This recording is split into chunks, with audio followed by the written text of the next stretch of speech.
Chapter 1. A New Life. No, it isn't true. It can't be true. Matt Johnson woke up. It was that nightmare again. The same nightmare every night for 6 weeks. It was so real. His parents are in the car. They're happy. They're laughing and talking about the summer holidays. 2 weeks in Florida.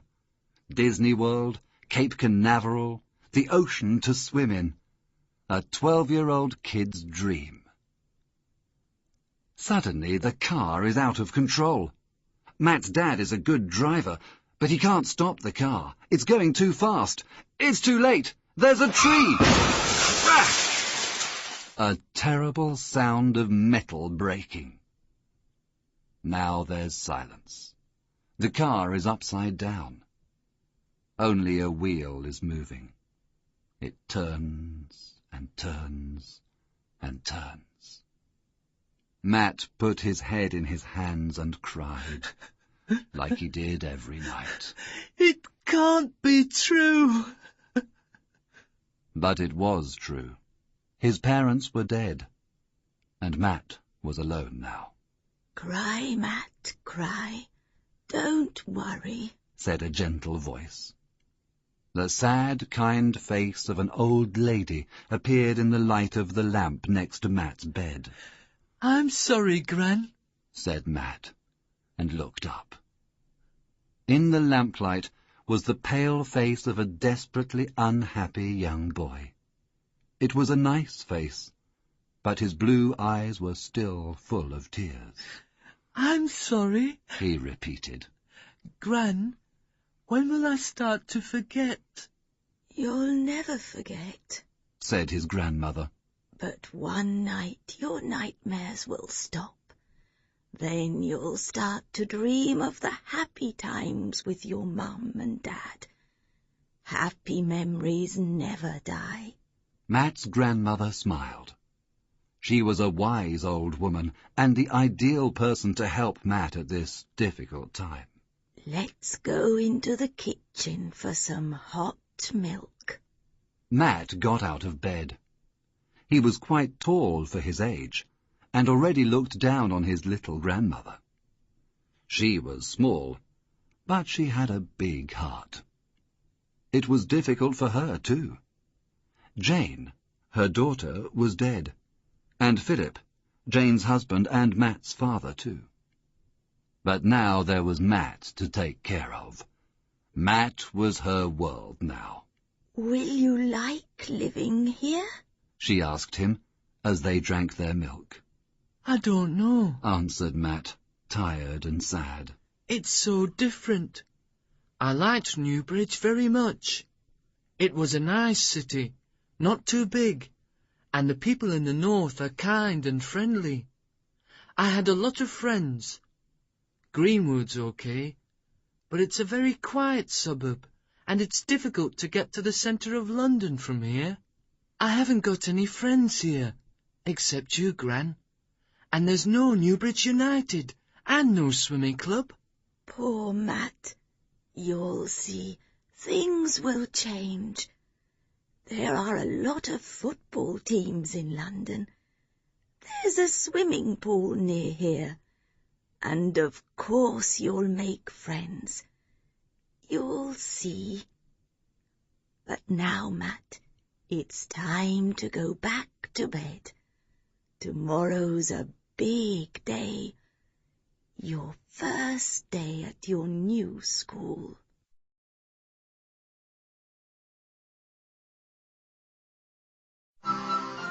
Chapter 2. A New School. Greenwood Middle School or Greenwood Prison? It was 9:15 and Matt was outside the school gate. The gate was closed, but through the iron bars he could see the school. It was a big, old, austere building made of grey stone. There were 2 floors, with windows with iron bars. On the ground floor, there were 3 entrances with doors made of wood. Over the central door was the school motto in big black letters. It was in Latin. Fugerit aetas, carpe diem, read Matt. Time flies, live for the day. Above the door on the left was the word boys, and over the door on the right the word girls. Matt smiled. That's stupid, thought Matt. Boys and girls have to go in different doors. Matt stopped smiling when he looked around. A lot of children were now outside the iron gate, all dressed identically. The school uniform. Now he remembered, at Greenwood School, uniform was obligatory. Matt, in his blue jeans, black trainers and red Newbridge United football shirt, felt very out of place. All the other children were wearing their green wool blazers. The boys with black trousers and a white cotton shirt, the girls with dark skirts and white blouses. Then Matt noticed the green and gold school ties. They wear ties to school too, he thought. Oh no, this place is really behind the times. He felt hundreds of eyes on him. He wanted to go home, but it was too late. The gate was open. The bell rang and the children started to go in, all talking and laughing. They were happy to see their friends again. Matt was very unhappy. He felt very lonely. Boy! Matt heard an angry adult voice. He looked round. Yes, you boy! Where is your uniform?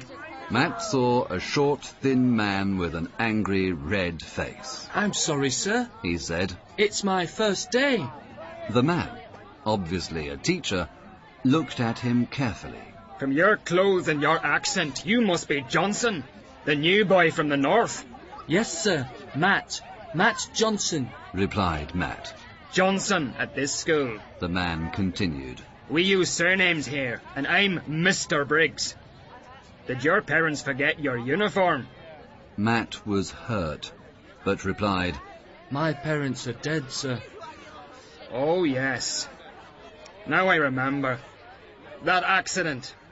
It was in the newspapers. Your father was that famous lawyer.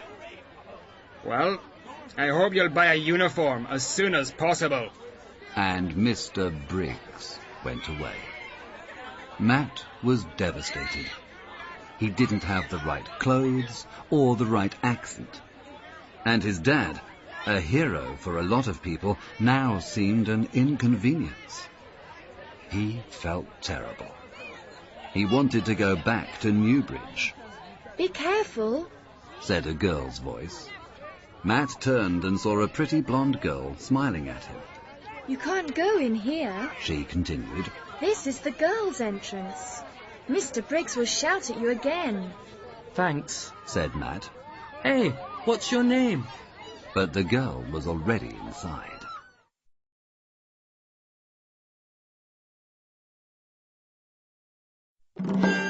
Chapter 3. A Bully. After a disastrous first day at school, Matt was very unhappy. What's the problem? Asked his gran. Nobody talked to me. The teachers were horrible and the lessons were boring, he answered. I'm going to watch TV. His gran smiled kindly and said, Things will change, Matt. That night Matt didn't have his nightmare. He dreamt of the blonde girl. She was the only reason to go back to school. The next day, Matt went by bike to school. It was a sunny day, and the birds sang happily. He arrived early. Perhaps today will be better, he thought. He put his bike in the bicycle shed and walked towards the boys' entrance. Near the girls' entrance, he saw the blonde girl from yesterday, talking to a tall boy. That's Johnny Briggs, Mr. Briggs's son, thought Matt. He's in my year. I saw him bully a first-year boy at lunchtime yesterday. Matt looked at the blonde girl. She had the same green eyes and pretty round face he remembered from his dream. He thought, She looks really nice, and she spoke to me yesterday. I'm going to say hello. As he came near, he saw the girl looking angrily at Briggs. He heard her saying, No, I don't want to watch your silly football match. Leave me alone. She went towards the entrance, but Briggs stopped her. Don't be stupid. You must come with me. It's an important match, and I'm the captain. And I want you there to support my team. He said, catching her arm. The girl pulled away. Don't touch me. I'm not interested in you or your stupid football match. She shouted. Her face was red, and she looked very annoyed. Briggs looked furious. It's not a stupid match, She said loudly, It's very important. We're playing at the local stadium. and he continued to hold the girl's arm. Matt saw this. He felt angry and decided to help the girl. He walked towards them and said quietly to Briggs. Leave her alone. Now. Briggs looked at him. He was surprised and released the girl's arm. She moved away and looked at Matt gratefully. Who are you? What do you want? Don't tell me what to do. Briggs shouted aggressively, but Matt wasn't frightened. He said calmly, Go away. And don't annoy her again. She's not interested in you. Briggs moved towards Matt, but Matt was taller and he looked very determined. The bully stopped. You'll pay for this. I promise. He shouted threateningly. Matt didn't react. Briggs turned and looked at the girl. I won't forget. He said, and walked away. The girl looked at Matt and smiled warmly. Thank you for your help. He's a horrible pest, and he always annoys me. This time he was really angry. She said. Matt smiled too. No problem. Perhaps he will leave you alone now. I hope so. Thanks again. What's your name? She asked.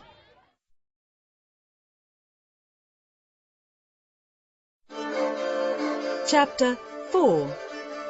A New Friend. My name's Matt. Matt Johnson. You spoke to me yesterday. He said. Yes, I remember. My name's Linda Chapman. So you're new here? She asked. Yes. Yesterday was my first day at this school. He replied. I like your accent. Where are you from? Asked Linda. I'm from Newbridge, Said Matt. but now I live here.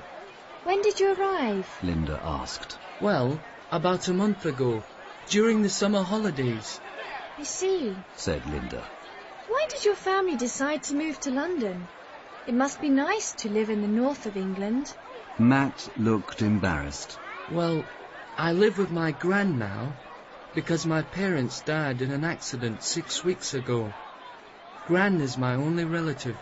I haven't got any brothers or sisters. Linda looked sympathetic.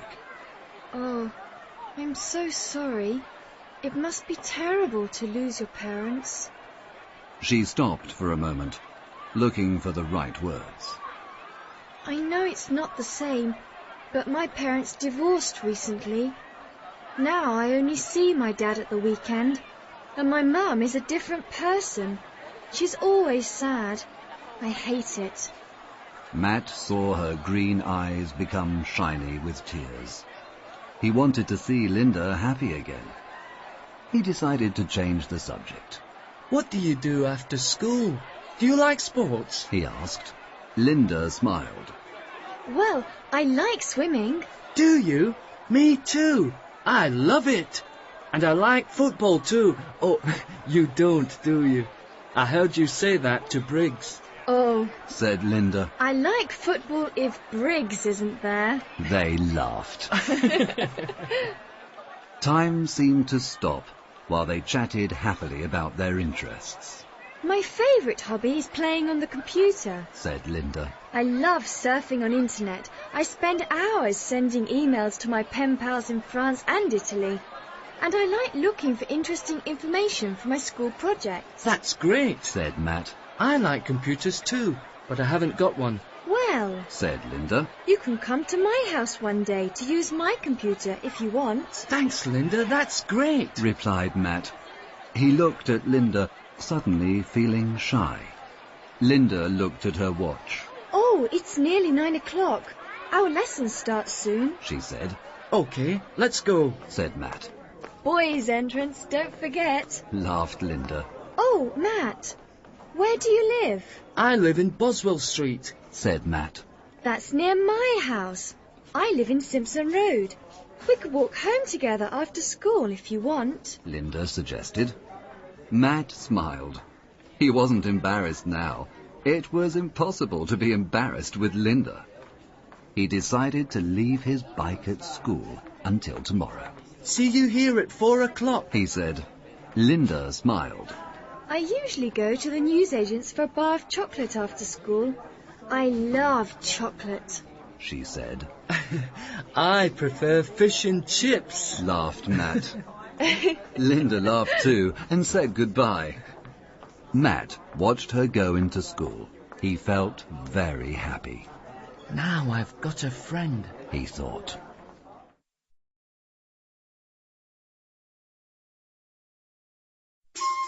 Chapter 5. An Unusual Teacher. Matt went through the boys' entrance. He went to the school office to get his timetable.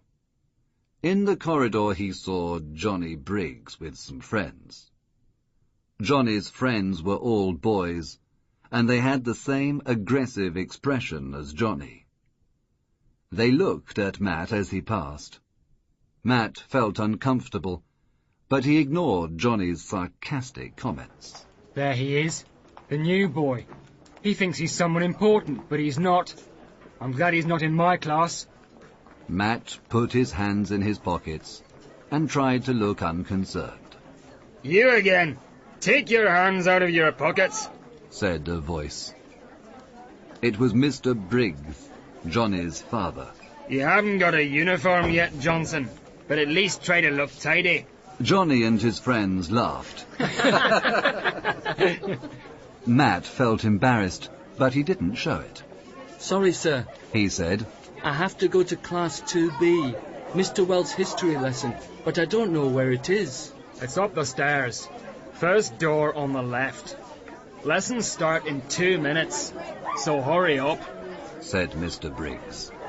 Matt arrived at the classroom and knocked on the door. Come in, said a deep voice. Matt walked into the room and asked, Is this Class 2B? A tall, thin man with long white hair, like Albert Einstein, answered.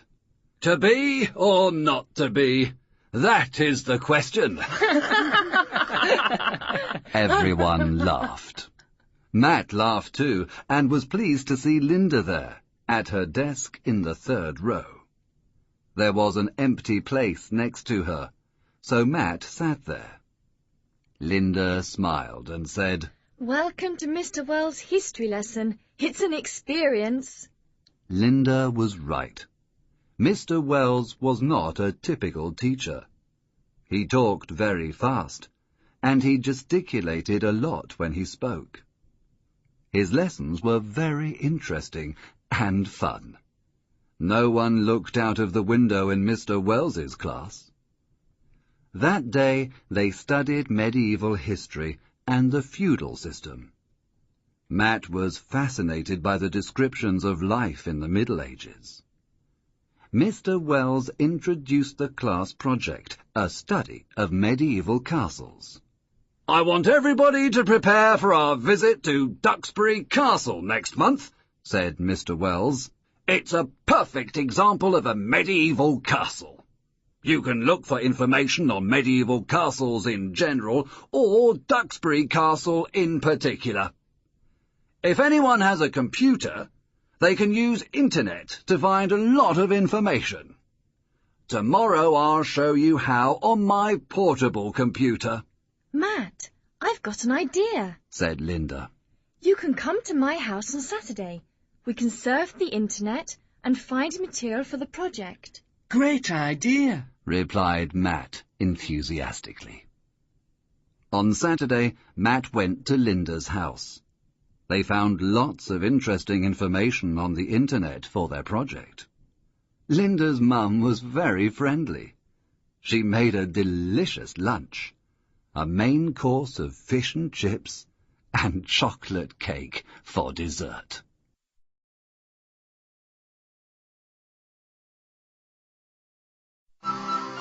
Chapter 6.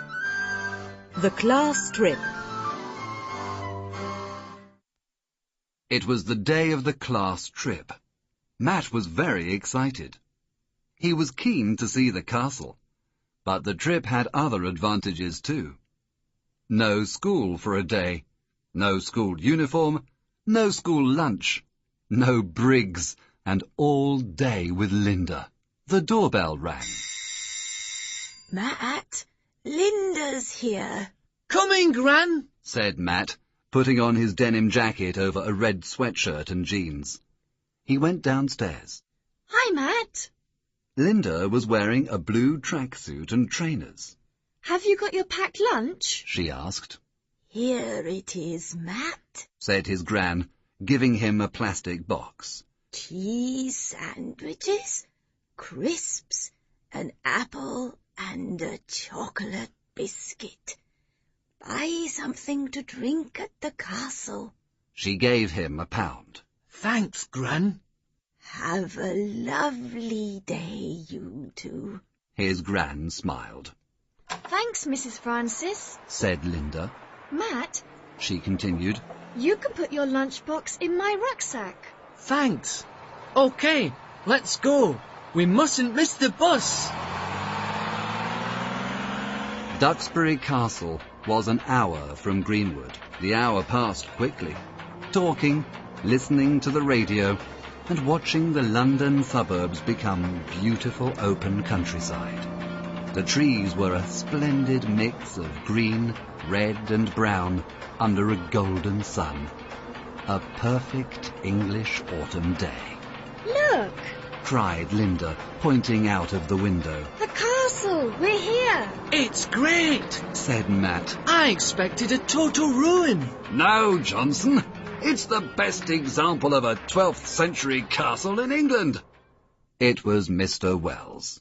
Listen, everybody. This is Duxbury Castle. It's an English heritage property, and there is a guided tour of 1 hour. You are divided into 2 groups.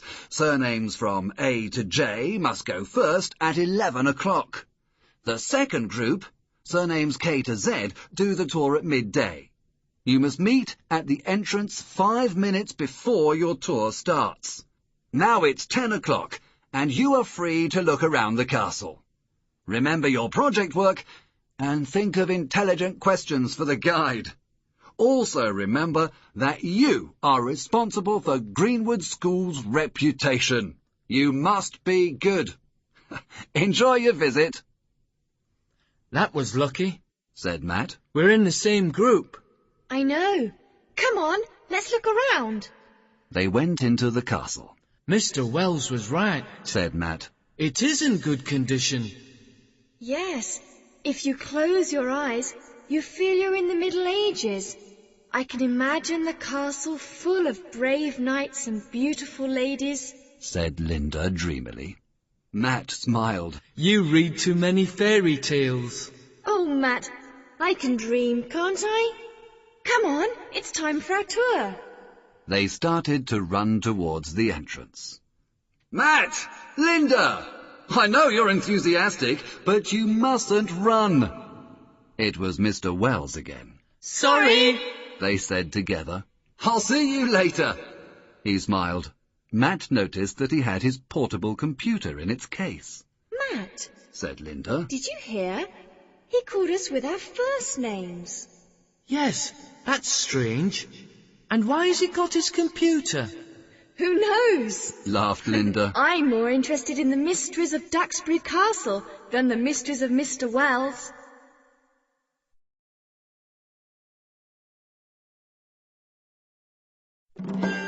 Chapter 7. The Castle Tour. Good morning, boys and girls. Welcome to Duxbury Castle. The guide was a jovial, rotund man with a large white moustache. Before I start, any questions? Matt put up his hand. Yes, sir. Why is it called Duxbury Castle? A good question. Well, the castle is near the village of Duxbury. Near the village, there's a large pond, which is the favourite home of a variety of ducks. So that's Duxbury, the village of the ducks. In fact, Duxbury Castle used water from the pond for washing, cooking, drinking, and filling its moat. Many castles had ditches around them, without water. But a ditch with water, a moat, was better for defending the castle. You can see the moat is dry now. Once there was a wooden drawbridge over the moat. They raised this to stop intruders. Now we're at the main gate. Once there were 2 stone towers, the gatehouses. Between these was an enormous gate with iron bars, the portcullis. Now let's go inside the castle. The walls were stone and 10 meters high. There were turrets and ramparts, like those. He pointed to an intact section. Oh, I forgot to say the castle was built in 1156. It functioned as fortress and a home for 5 centuries. The lord of the manor lived in the keep, a big stone building and the strongest part of the castle. The manor was the distribution and cultivation of the land. The peasants from the village did the work, but the land was the lord's. The open space inside the castle was the bailey, with a well and stables. Now, any other questions? Stubbs, the class joker, put up his hand. Where are the toilets? The guide laughed. In the keep, there were small rooms over the moat with a hole in the floor. But if you need to go, they're near the drinks kiosk. Matt and Linda both had questions, but Mr. Wells appeared behind them. Listen, he said urgently. I'm accompanying the other group. Can you take care of my computer?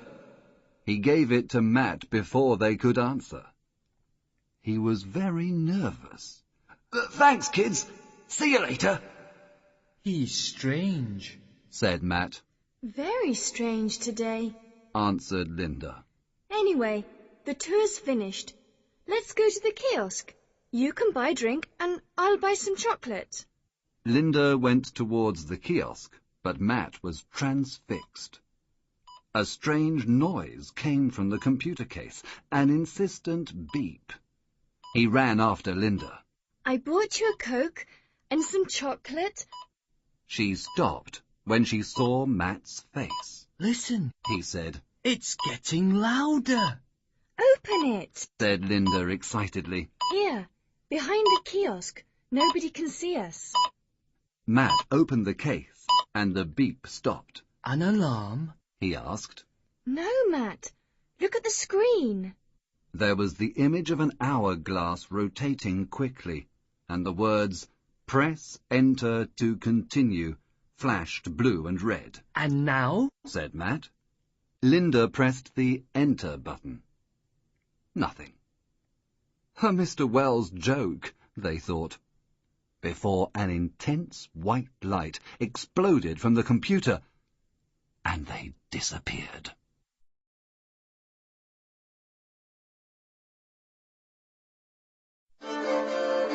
Chapter 8. Where are we?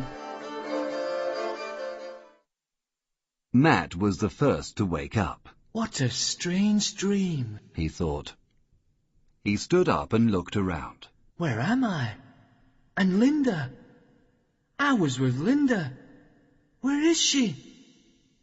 It was dark, but now he began to distinguish his surroundings.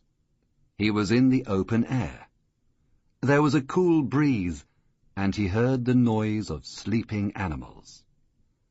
There was a smell, too, of the animals, and of life in general.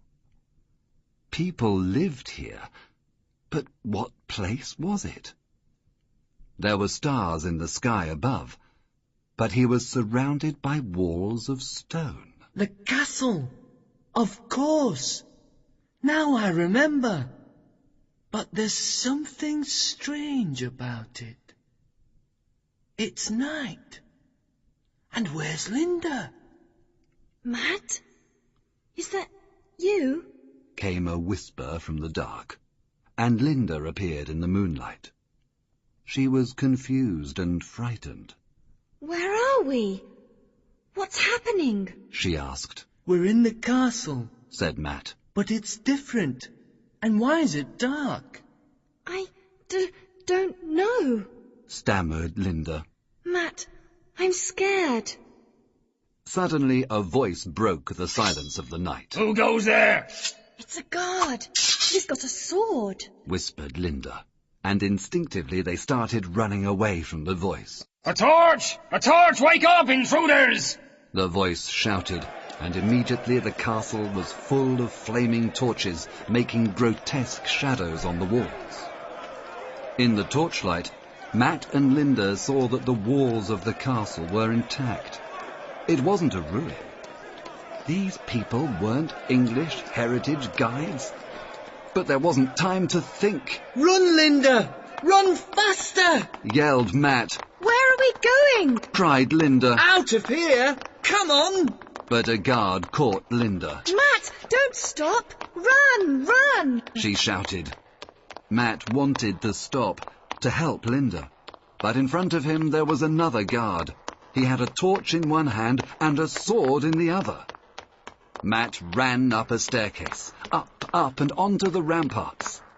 He noticed as he went that the castle was all perfectly intact. But now he was trapped.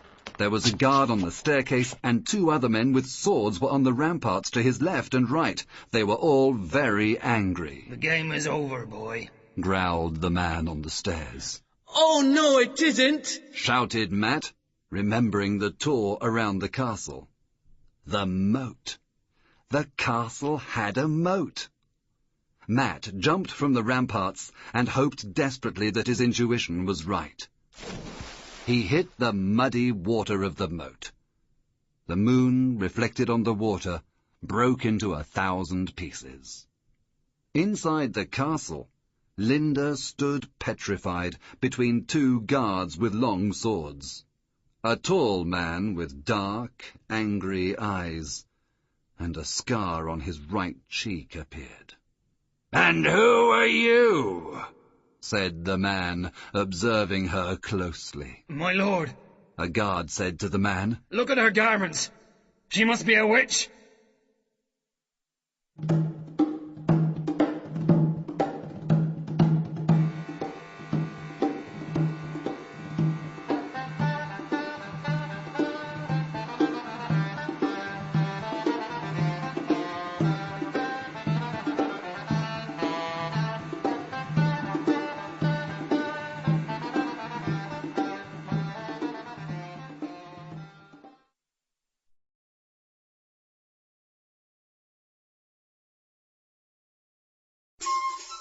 Chapter 9. A Lord and a Jester. A witch? Possibly. But a witch so fair? The tall man looked at Linda, and she trembled. A guard said, Lord Blackheart, there was a boy with her. He jumped from the walls. We must find him. Don't worry, replied the Lord. Nobody could survive that fall. He is probably at the bottom of the moat. He smiled horribly, and Linda felt desperate. Oh no, Matt can't be dead, she thought. Lord Blackheart continued to look at her. A very fair maid. Take her to the Great Hall, he ordered. I want to question her. The guards pushed Linda towards the huge door of the keep. Inside there was an immense hall.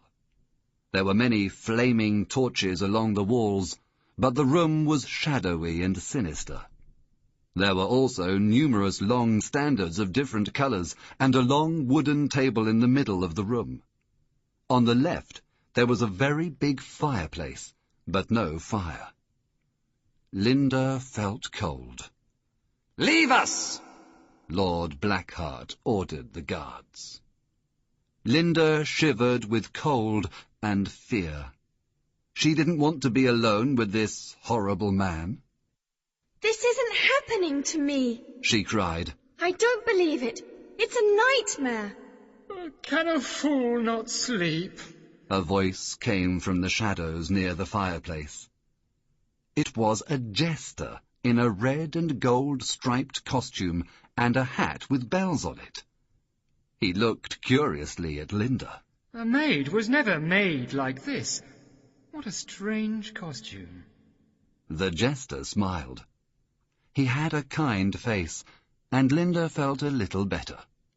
Lord Blackheart said, "My guards found her in the castle. Her companion is dead. Is she not fair?" Fair, my lord?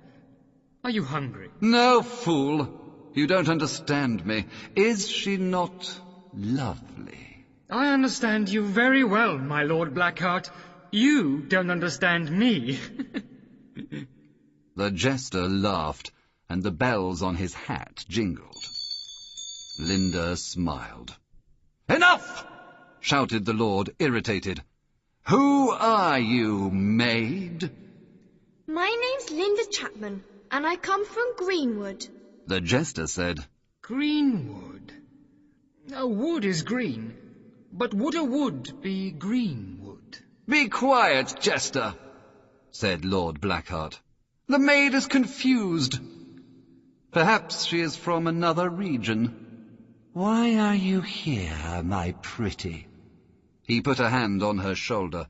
Linda didn't like how he looked at her.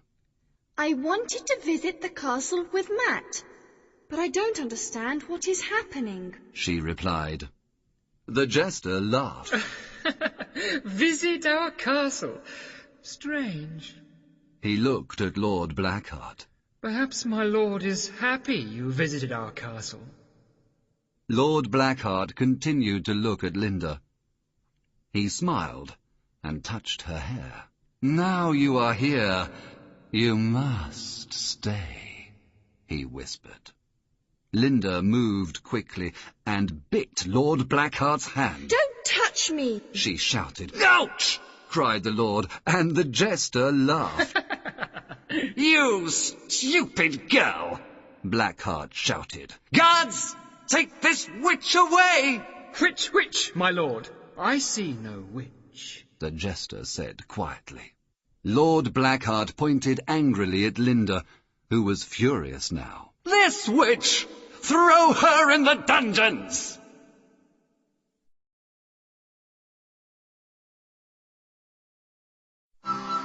Chapter 10. In the Forest. The forest near the castle was quiet. Under the huge moon, nothing moved. The forest animals slept.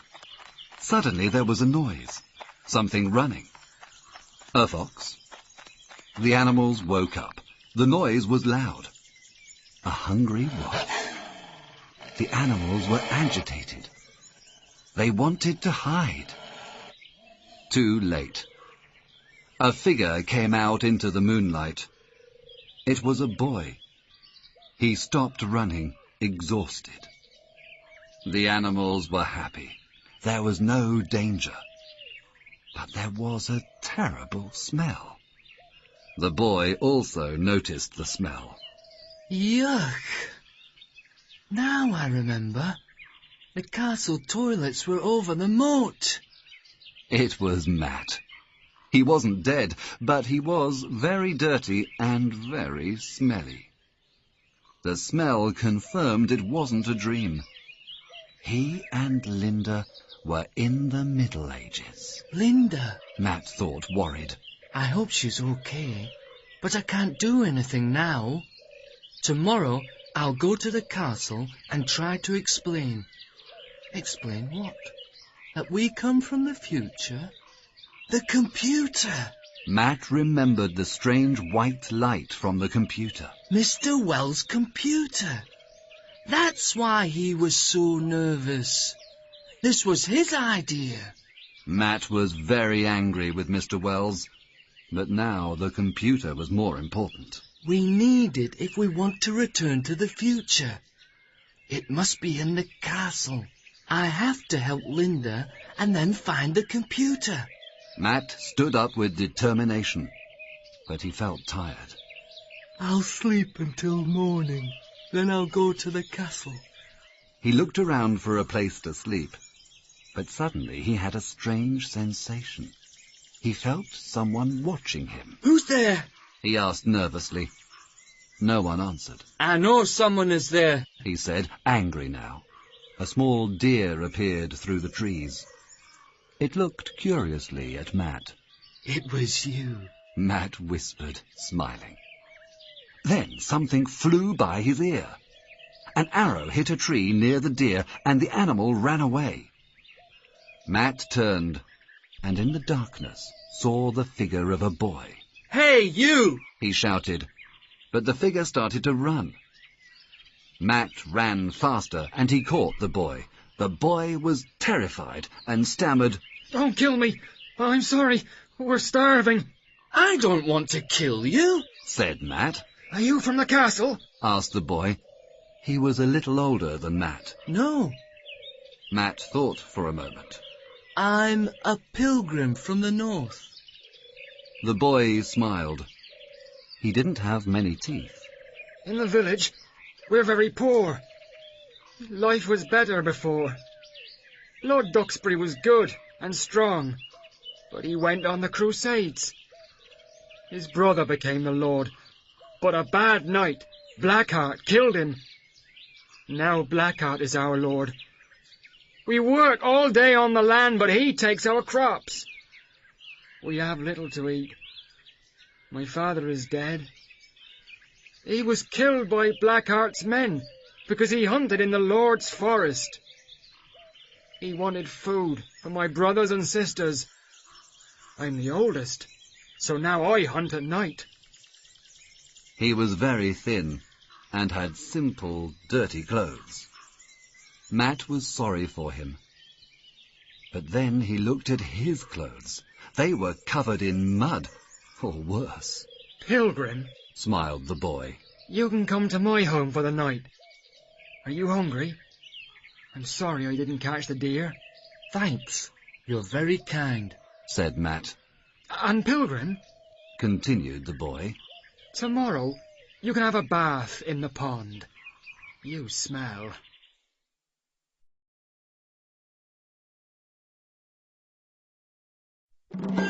Chapter 11. A Medieval Village. What's your name? Matt asked the boy. He laughed. What is my name, Pilgrim? They were out of the forest. This is where we work. There was a big open field divided into strips. Every strip was for a different crop. Do you have any animals? Matt asked. Yes, some sheep, pigs and a cow. At night they stay in our cottage. Matt was surprised. But they don't smell like you, Pilgrim. They crossed the field and came to the village. There was one street of dry mud with a dozen cottages. The cottages were made of wood and had a thatched roof. This is my cottage, whispered Wat. Shh, the children are sleeping. What? A girl whispered from the darkness. The voice came from the cottage opposite. Anne, why aren't you in bed? Asked Wat. I was worried. Did you catch anything? Asked the girl. Only a smelly pilgrim. The girl laughed and said good night. Night. That's Anne, said Wat. She will be my wife. Are you married? No, smiled Matt. He remembered that medieval people married very young. He felt admiration for this boy with the responsibilities of a man. In the cottage it was very dark, but Matt saw there was one long room, divided into 2 parts. From the other part came the noise and smell of the animals. The air was humid, and smoke from the fire irritated his eyes. "Here's some pottage," said Wat. He offered Matt a wooden bowl of soup. No spoon. I have to drink it, Matt thought, and drank the tepid mix of vegetables and cereal. He felt better, but he didn't like taking the family's food. I'm fine, he said when Wat offered more. "Then drink some ale. My mother makes it." Matt drank some beer from a flask. "Now, to bed," said Wat, and got into bed, still dressed. Matt couldn't see much, but moved towards the bed. He started to take off his dirty clothes, but Wat whispered, "Tomorrow you can wash. Now sleep." Matt got into the bed, but his legs were too long. He remembered that medieval people were quite short. He also saw that Wat wasn't horizontal in the bed, but sat, his back on the pillows. Oh, yes. He thought, remembering Mr. Wells's lesson. They were frightened of death. The bed wasn't very comfortable. The mattress was full of straw, and the blanket was rough wool. Something ran over Matt's foot. What was that? "Probably a rat," Wat replied. Matt quickly pulled up his legs. "Good night," said Wat. Matt was very tired, and slept immediately. Strange dreams filled the night. Angry guards, Mr. Wells, rats, computers, and Linda. Then suddenly there was a loud man's voice, people shouting, "A witch! A witch! A witch! Wake up, Pilgrim!" someone said, pulling Matt's arm. He slowly opened his eyes. It was morning, and there was great commotion. Matt was astonished to see a lot of children in the bed. He counted 8. They all repeated the same words. A witch! A witch! There's a witch! A witch! What's happening? Matt asked Wat. "A knight came to the village. He said there's a witch in the castle." Linda, Matt thought. what will happen to her? He asked. "An ordeal. This morning in the pond. Few people survive."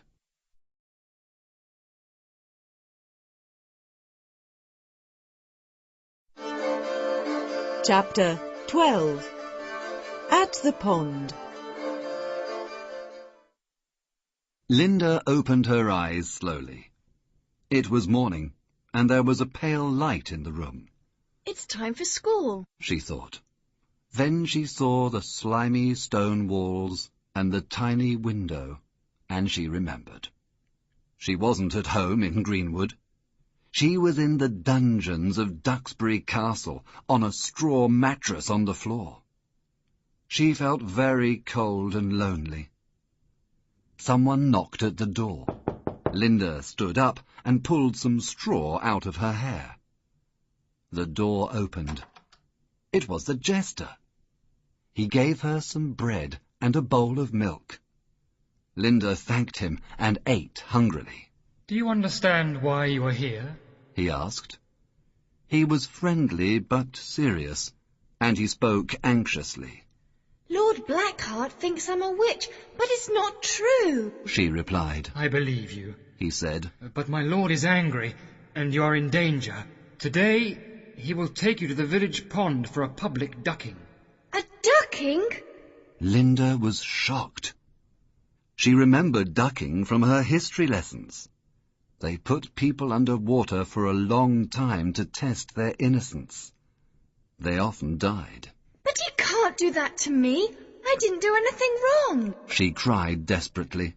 The jester looked at Linda sadly. "I'm sorry, my poor, strange maid. I can't help you now. Good luck." A guard appeared. "Are you ready, witch? The cart is outside," he said. He pushed her up the stairs and into the bailey. Linda saw the cart and horse, ready to take her to the village pond. Blackheart was beside the cart. Linda saw his dark, cruel face. He smiled horribly. Now she wasn't frightened, but very angry. The cart moved slowly towards the village. Some peasants walked beside it. One shouted to the cart driver, "Is this the witch? She's very young." So perhaps she will survive. Laughed the cart driver nastily. Linda shivered, but was determined to be brave. She began to make a plan. I'm a good swimmer. I can try to escape under the water, she thought. Now the cart was in the village street, and Linda saw the poor cottages and the dirty little children with no shoes. I must appear very strange in my tracksuit and trainers, she thought. After the cottages, Linda saw the pond. It was very large, full of reeds and surrounded by grass and trees. Some ducks swam happily on the water. Lord Blackheart was near the water with the guards. They had a long rope and a large sack full of stones. "Good day, my pretty. But it is a sad day when a fair maid dies as a witch," he said, laughing cruelly. There were many villagers there, looking curiously at Linda. They talked noisily and pointed at her. Linda looked hopefully for Matt, but he wasn't there. The only kind face was the jester's. He looked quickly at Linda and smiled. Then he started to amuse the villagers, and they laughed at his jokes. His name is Blackheart, his heart is black. He kills his witches with a rope and sack. A guard pushed Linda from the cart and tied the rope around her. I must stay calm, she thought. "Don't forget the sack," ordered Blackheart. "The witch must stay under the water until I decide."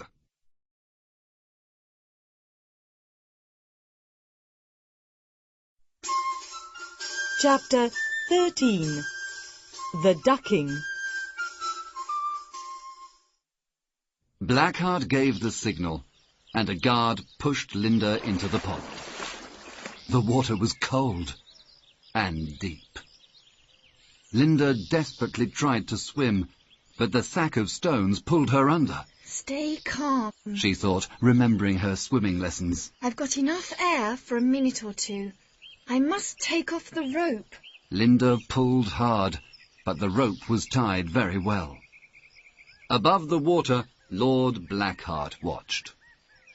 Bubbles came to the surface. The guards looked at him, but he didn't give any orders. Minutes passed. The villagers talked nervously. "Why does Blackheart wait? The girl will not survive," they said. The jester spoke, sadly and angrily. You are all responsible for this crime. A young maid's death is a tragic rhyme. Blackheart waited. Then, finally, he was satisfied. "Pull her up!" he shouted. The guards pulled the rope, and the sack of stones appeared, but where was Linda? The crowd, incredulous, moved towards the water. Blackheart pushed through the people, furious. "Where is the witch? Find her!" He pushed a guard into the pond. "My lord, I can't swim," said the guard. "Don't stop, you imbecile! You must find her!" Blackheart was hysterical with anger. On the other side of the pond, in the shadow of the trees, two figures emerged silently from the water. Matt and Linda. Nobody saw them running through the forest in the direction of the castle. Matt, stop for a second. I'm exhausted, implored Linda. "Okay, Linda, but we don't have much time." Linda sat on the grass. How did you know I was under the water, Matt? A guard announced a ducking in the village this morning. My new friend, Watt, showed me the place and gave me a knife. Then I hid in the long grass beside the pond. When you were under water, I swam to you and cut the rope. I know you're a good swimmer, so it was easy to swim to the other side of the pond. You saved my life, Matt. said Linda, looking at him in admiration.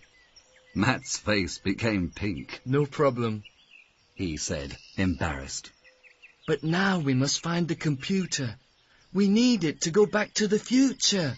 I know where it is. Smiled Linda. I hid it when we arrived. Great! Let's go! Said Matt happily. Okay. Said Linda. I'm tired of being a witch. And I'm tired of being wet and smelly.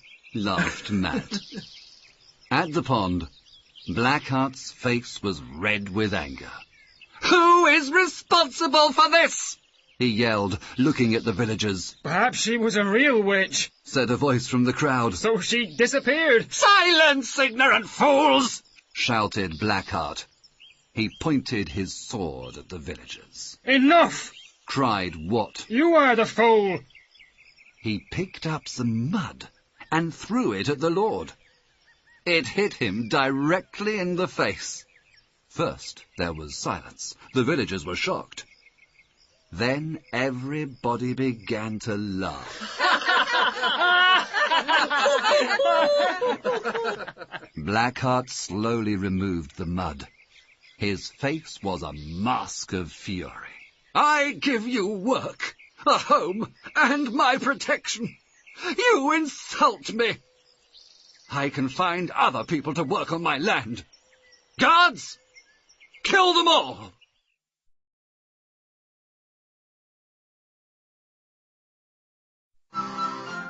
Chapter 14.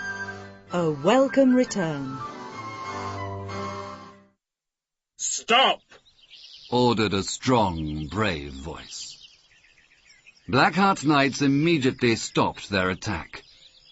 The voice came from the village. Everybody looked in that direction. A group of men appeared. One man was on a horse. He had a chainmail coat, an iron helmet, and iron leggings. Under the helmet was a good, strong face. Stop, I say! The man shouted again. Wat remembered that face. When he was a small boy, that face signified justice. That was before Blackheart, before his father's death, before poverty. It's Lord Duxbury! Wat shouted with joy. The other villagers started to shout too. Long live Duxbury! Death to Blackheart! Blackheart's knights were frightened now. They looked for their lord, but he wasn't there. The villagers surrounded them, shouting, Death to Blackheart and his men! Stop, everybody! Lord Duxbury was now at the pond. Where is Blackheart? He asked angrily. Where is my brother's assassin? Wat saw a familiar figure running towards the forest. My lord, I can stop him. Give me a bow and arrow. He said. Don't kill him, said Duxbury. I want him alive. Give the boy a bow. He ordered his men. I remember his father was a good archer. Wat took the bow and arrow. Blackheart was nearly in the forest. I didn't hit the deer last night, Wat thought. but this is for my father. The distance was huge, but the arrow flew perfectly. It hit Blackheart in the leg, and the cruel lord fell into the pond. Pull him out! Duxbury ordered his men. Then pull out the arrow and throw him in the dungeons. He will pay for his crimes. He turned to Wat. Thank you, boy. But what terrible torture was this? An ordeal for a witch, my lord. Replied Wat. She wasn't a witch. She's the companion of a pilgrim from the north. And where is she now, boy? She escaped. Wat smiled. The lord smiled at Wat. His face showed the signs of 1,000 adventures. Now he spoke to the villagers and Blackheart's knights. He was very angry. Ordeals? Witches? What barbarity is this? I went on a crusade to liberate the Holy Land from barbarity, but we are the barbarians. I saw Christians kill other people in the name of God. Then I returned to England, and what do I find? My brother killed, and Blackheart, the lord of a cruel manor, where innocent girls risk death. Here is a paradox for my jester. He looked for the jester, but he couldn't see him. What spoke for the villagers? Life will be better now. Long live Lord Duxbury! And everybody shouted happily. Long live Lord Duxbury! Matt and Linda were in the castle. It was deserted. Everybody was at the pond. Quickly, Said Linda. before they come back. The computer's in this stable. She ran into a stable and started to move a pile of straw. Matt, She said desperately. it isn't here.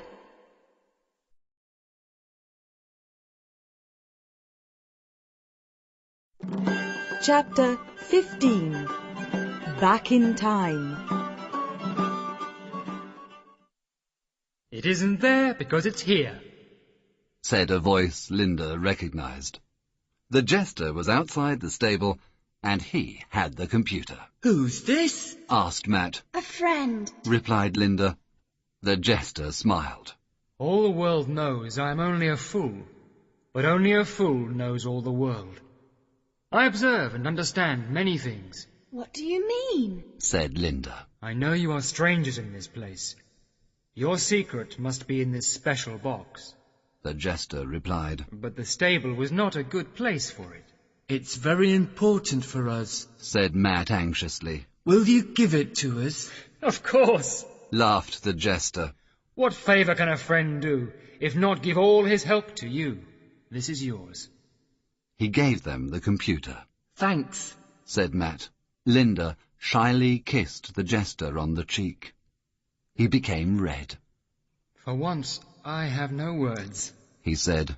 But now it's time for you to go. Linda opened the computer, and they heard a familiar beep.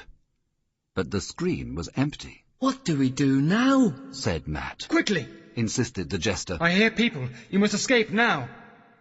Linda thought for a moment. Of course. Thank you, Jester. Press escape, Matt. Matt pressed the button, and they disappeared in a flash of white light. The jester smiled. This magic was a joy to see. Goodbye, my friends. Remember me. Linda opened her eyes. Matt was beside her on the grass, slowly waking up. She looked around and was happy and relieved to see the castle ruins. They were behind the drinks kiosk. Matt, we're in the future again. I can see, Said Matt. but is it the present? A familiar voice answered his question. Matt! Linda! Where are you? The bus is going! It was Stubbs. Here we are! The two friends appeared from behind the kiosk. Stubbs looked at them incredulous. Where were you? And why are you so dirty? Matt and Linda looked at each other. Their clothes were still a little wet and muddy. They laughed. Matt, you smell terrible, continued Stubbs. Did you fall into a medieval moat? No, I jumped in, Replied Matt impulsively. Stubbs was surprised and curious, but Linda said quickly, Matt's joking. He doesn't want to say that we went to Duxbury Pond. He fell in, and I saved him. They all laughed. As they went towards the bus, Matt whispered to Linda, Thanks, that was a great idea. Hurry up, you two, said Stubbs. I'll show you my guidebook on the bus. Did you know there was once a cruel lord called Blackheart at the castle? He killed witches in the pond. What happened to him?